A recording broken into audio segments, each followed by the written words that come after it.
Did you know that in a hive, without a proper stimulation, the queen might lay up to 60% fewer eggs even during the best season of the year? And the reason is almost never the queen, it's the stimulation. Because when bees don't receive small, frequent nectar signals and balanced proteins, they enter survival mode, even if the temperature and population seems perfect. Now, imagine this.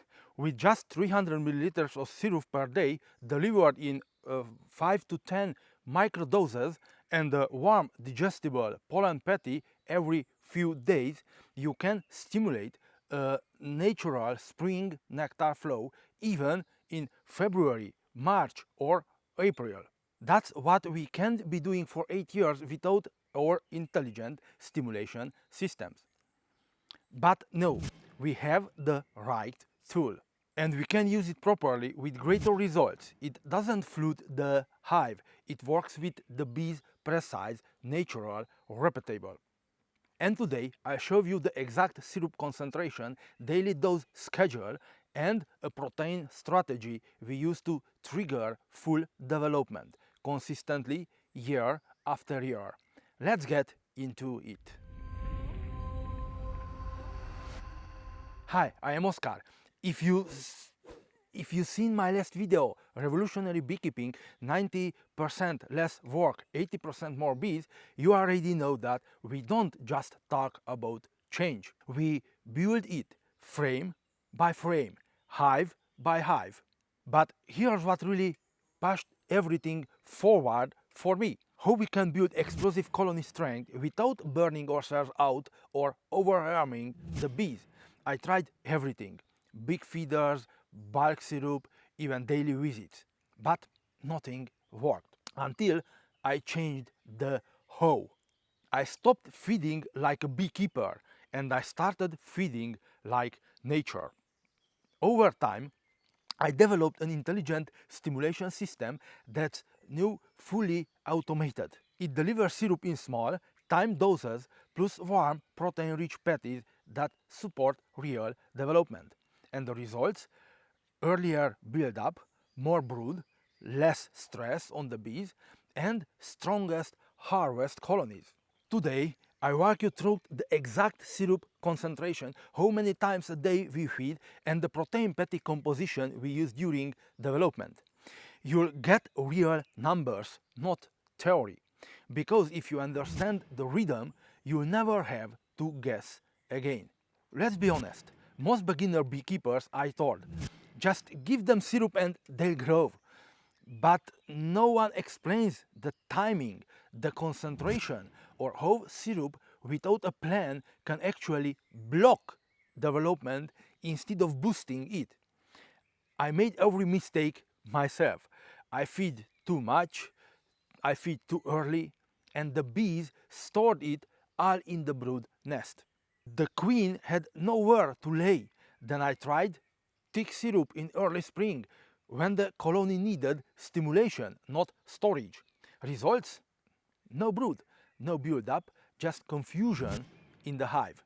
And when I added pollen patties without checking if here was active brood or proper stimulation, the bees ignored them. Or worse, they chewed them apart and threw them out. Here's what I learned the hard way. Syrup without purpose is just sugar torn inside the hive. Protein without a good stimulation strategy is waste. Bees aren't machines. They don't respond to bulk feeding. They respond to signals, tiny drops of nectar delivered regularly. That tell them, it's spring, build now, grow now. That's why I stopped guessing and started mimicking what nature actually does. Nectar in small doses, multiple times a day, with natural protein available during active brood cycles. Once I aligned feeding with biology, everything changed, and that's where the intelligent stimulation system began. The real breakthrough came for me in the third year of testing this system. It was early April. Cold mornings, no forage inside, but I opened one of my colonies and it was already booming. 8 to 10 full frames of brood. The queen had never stopped laying, not even in March, and the bees, calm, organized, and focused. They were brooding like was mid-May, but there was no flow, no external trigger. What changed? We were feeding them 3 times per day, each 100 to 120 milliliter per feeding, using a light syrup around 2 part water and 1 part sugar.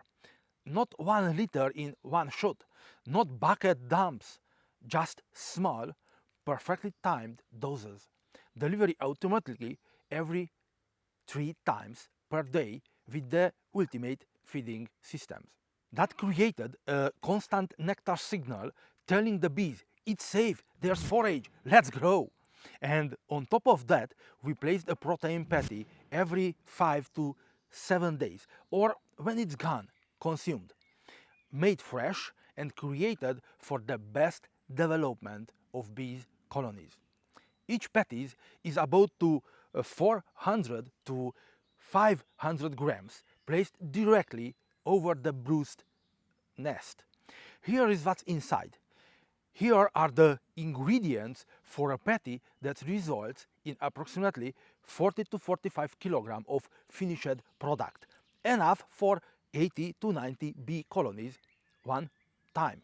Sugar flour 20 kilograms, brewer's yeast 5 kilograms, soy flour 5 kilograms, F40 syrup, corn syrup 40 kilograms, hot pepper 250 grams, rapeseed oil half liter 500 milliliters, royal jelly 125 grams, probiotics 250 milliliters, propolis tincture 100 milliliters, white wormwood extract 100 milliliters, fumagillin 100 milliliters, and hive alive 100 milliliters.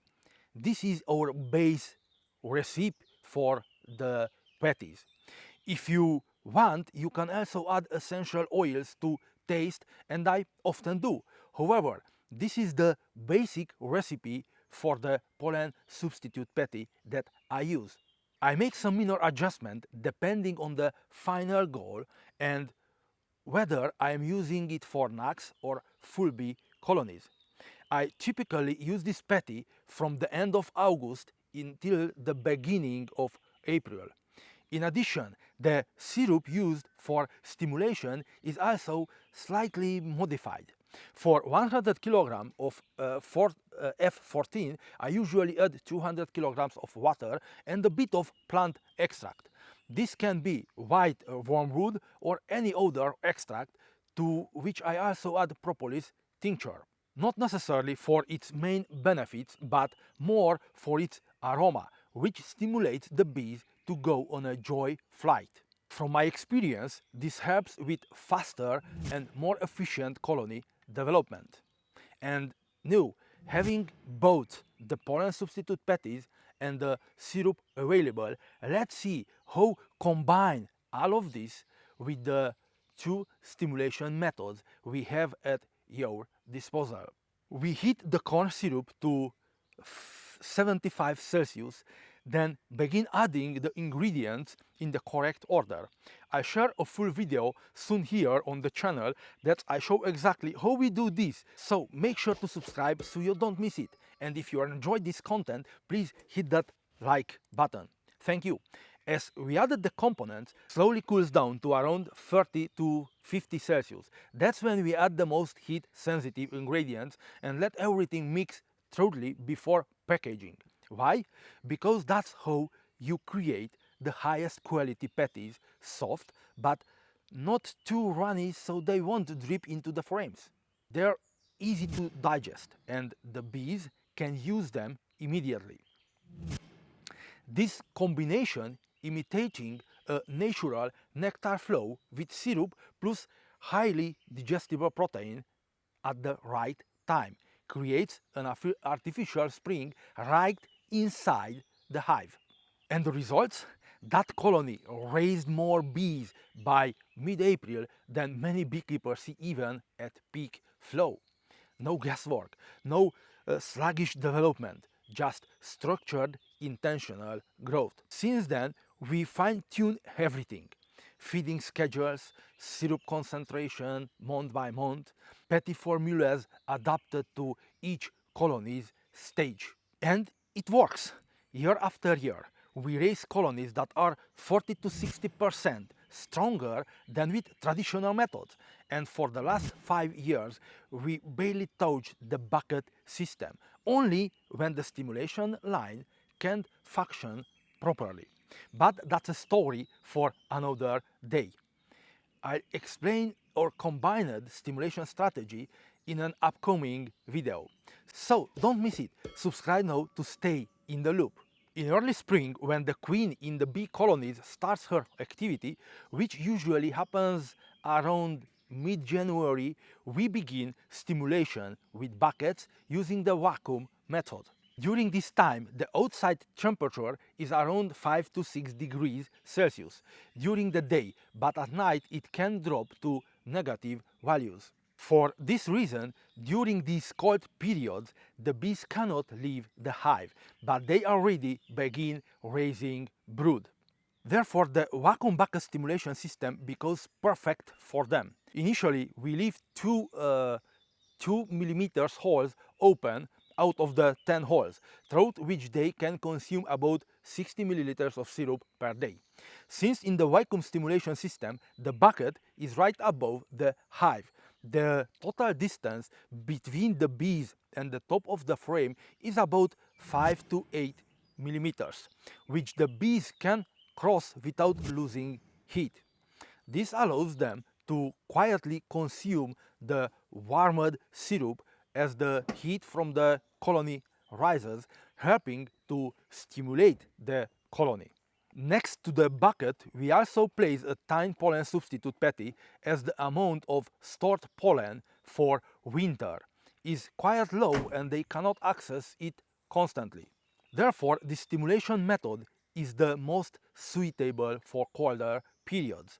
We provide them with essential minerals, amino acids, vitamins, and energy through the syrup. Regardless of the method chosen, the main goal is to provide the colony with all the resources it needs. When the weather starts to warm up, it's time to put the stimulation line into operation.